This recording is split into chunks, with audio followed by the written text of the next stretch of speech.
నమస్తే దోస్తులు, నా పేరు మధు. ఈ వీడియో మాత్రం మస్తు కిరాక్ ఉంటుంది. ఈ ప్రపంచంలో జరిగిన అత్యంత ఘోరమైన సంఘటన గురించి ఈ వీడియోలో తెలుసుకుందాం. పిచ్చుకల మీద బ్రహ్మాస్త్రం వేస్తే అది తిరిగి వచ్చి ఏష్నోళ్ళ మీదనే పడ్డది. పిచ్చుకలను చంపాలని ప్లానింగ్ చేస్తే 4 కోట్ల మంది ప్రజలు చచ్చిపోయారు. అసలు వీళ్ళు ఎందుకు చచ్చిపోయారు, ఎట్లా చచ్చిపోయారు, ఈ సంఘటన ఏడ జరిగింది అనేది మీరు తెలుసుకోవాలనుకుంటే ఈ వీడియోని మాత్రం తప్పకుండా మొత్తం చూడుర్రి.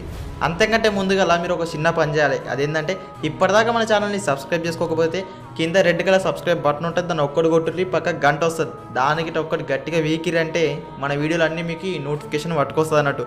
మరి ఇంకెందుకు లేటు, మన వీడియోని స్టార్ట్ చేద్దాం. Audio Jungle.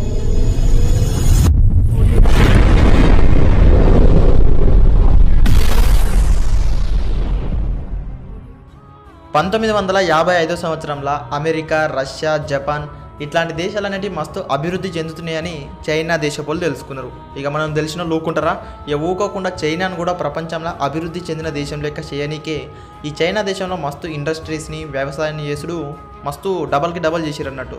కానీ ఈ వ్యవసాయానికి పిచ్చుకలు అనేటివి బాగా నష్టం చేస్తున్నాయని చైనా దేశపోలు గుర్తించారు. ఇక చైనా అభివృద్ధికి ఈ పిచ్చుకలు అడ్డం పడుతున్నాయని ఈ పిచ్చుకల మీద బ్రహ్మాస్త్రాన్ని రెడీ చేసిరు. మీరు బ్రహ్మాస్త్రం అంటే ఏదో అనుకున్నారు, పిచ్చుకల మీద దండయాత్ర చేయడానికే రెడీ అయ్యారు మనోళ్ళు. 1958 సంవత్సరంలో చైనా లీడర్ అయిన మావో జెడోంగ్ అనేట ఆయనకు ఒక పెద్ద ఆలోచన వచ్చింది. అదేంటంటే చైనాలో ఏడ చూసినా కానీ మస్తు పిచ్చుకలు కనిపిస్తున్నాయి. ఇవి పంట పొలంలో ఉన్న ఇత్తనాలు మొత్తం ఇవే తింటున్నాయి. ఒక సర్వేలో ఏం తెలిసిందంటే ఒక్కో పిచ్చుక 4.5 కిలోల ధాన్యాన్ని తింటున్నది. ఈ ధాన్యం ఇవి తినుకుంటూ పోతే ప్రజలకు ఆహారం సరిపోదని చెప్పేసి అట్లయితే 10 లక్షల పిచ్చుకలు ఒక సంవత్సరంలో తినే ఆహార ధాన్యాలను మొత్తం కలిపితే 60,000 మందికి పంచిపెట్టొచ్చని ఈయన ప్లాన్ చేసిండు. ఇక ఈయన ప్లాన్తో ఊకోకుండా పిచ్చుకలను మొత్తం చంపేయాలని నిర్ణయాన్ని తీసుకున్నాడు. డిసెంబర్ 13, 1958 సంవత్సరం మావో జెడోంగ్ చెప్పినట్టు చైనాలో ఉన్న ప్రతి ఒక్కరు కూడా పిచ్చుకలను చంపుడు స్టార్ట్ చేసిరు. స్కూళ్ళు, గల్లీలు, బిల్డింగ్లు ఏం లేదు, ఏడ కనిపిస్తే ఆడ పిచ్చుకలను కాల్చి పడేస్తున్నారు. ఆ పిచ్చుకలు చచ్చిపోనికే వాటి మీద విష ప్రయోగాలు కూడా చేస్తున్నారు. పిల్లలందరూ రాళ్ళు రప్పలు పట్టుకొని అవి ఎమ్మడవారు మరి కొట్టి చంపేస్తున్నారు.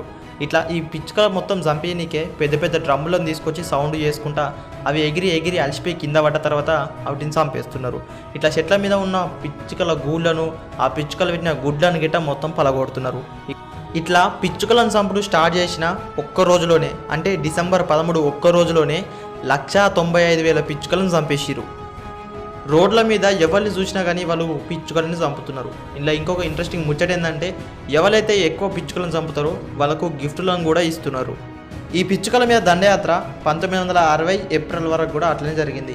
అప్పటి వరకు 2 బిలియన్ల పిచ్చుకలను చైనా వాళ్ళు మొత్తం చంపేసిరు. కొంతమంది సైంటిస్టులు చచ్చిపోయిన పిచ్చుకల జీర్ణాశయాలను తీసుకొని పరిశీలించారు. వాటిని ఓపెన్ చేసి చూసిన తర్వాత సైంటిస్టులు కూడా షాక్ అయిపోయారు. ఎందుకంటే ఈ పిచ్చుకలు 80% పంటను ఖరాబ్ చేసే పురుగులను మాత్రమే తింటున్నాయి. మిగిలిన 20% మాత్రమే వాటికి అవసరమైన పంట ధాన్యాన్ని మాత్రమే తింటున్నాయి. ఈ విషయం తెలిసిన తర్వాత వెంటనే సైంటిస్టులు కూడా అధికారులకు చెప్పారు. ఇక అధికారులు వెంటనే పిచ్చుకలను చంపుడు ఆపేసిరు. కానీ అప్పటికే జరగాల్సింది మొత్తం జరిగిపోయింది.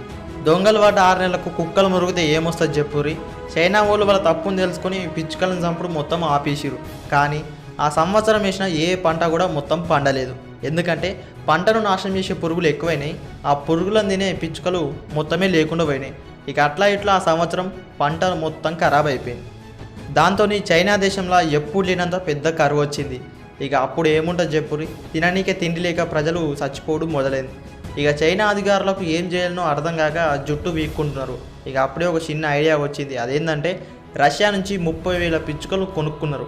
ఎందుకంటే ఎంతో కొంత మన కరువు అనేది పోతుందని చెప్పేసి చైనా దేశపోళ్ళు రష్యా నుంచి కొనుక్కొని చైనా దేశంలో ఇడిచిపెట్టారు. కానీ అప్పటికే కావాల్సింది మొత్తం అయిపోయింది. మొత్తం చైనా దేశం మొత్తంలో లెక్క పెట్టుకుంటే 4 కోట్ల మంది ప్రజలు ఆహారం లేక, అన్నం లేక, ఏం లేక చచ్చిపోయారు. చూసిరు కదా, చైనా అధికారులు చేసిన చిన్న తప్పుకు చైనాలో ఉన్న పిచ్చుకలతో పాటు 4 కోట్ల మంది ప్రజలు కూడా చచ్చిపోవాల్సిన పరిస్థితి వచ్చింది. ఇక అది చూసుకున్నట్టయితే మన ఇండియాలో కూడా ఇదే పరిస్థితి వచ్చే సూచనలు కనిపిస్తున్నాయి. ఎందుకంటే పిచ్చుకలు ఇప్పుడు అంతరించిపోతున్నాయి.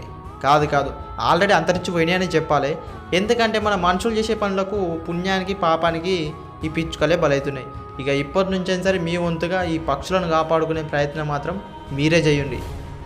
వీడియో చూడగానే సరిపోదు, వీడియో నచ్చితే లైక్ కొట్టు. ఇప్పటిదాకా మన ఛానల్ని సబ్స్క్రైబ్ చేసుకోకపోతే వెంటనే కింద రెడ్ కలర్ సబ్స్క్రైబ్ బటన్ ఉంటుంది, దాన్ని ఒక్కటి కొట్టు. పక్కకు గంట వస్తుంది, దానికి యాక్టివేట్ చేసుకుని ఎందుకంటే మళ్ళీ నువ్వు బయటకు పోయిన తర్వాత నీకు నోటిఫికేషన్ రావాలంటే గంట కొట్టాలి. ఫస్ట్ గంట కొట్టు, కొత్త వీడియో పెడితే నీకు నోటిఫికేషన్ వస్తుంది, మళ్ళీ చూడు. సరే మళ్ళీ వీడియోలో కలుసుకుందాం, కానీ అప్పటిదాకా tata bye bye, see you.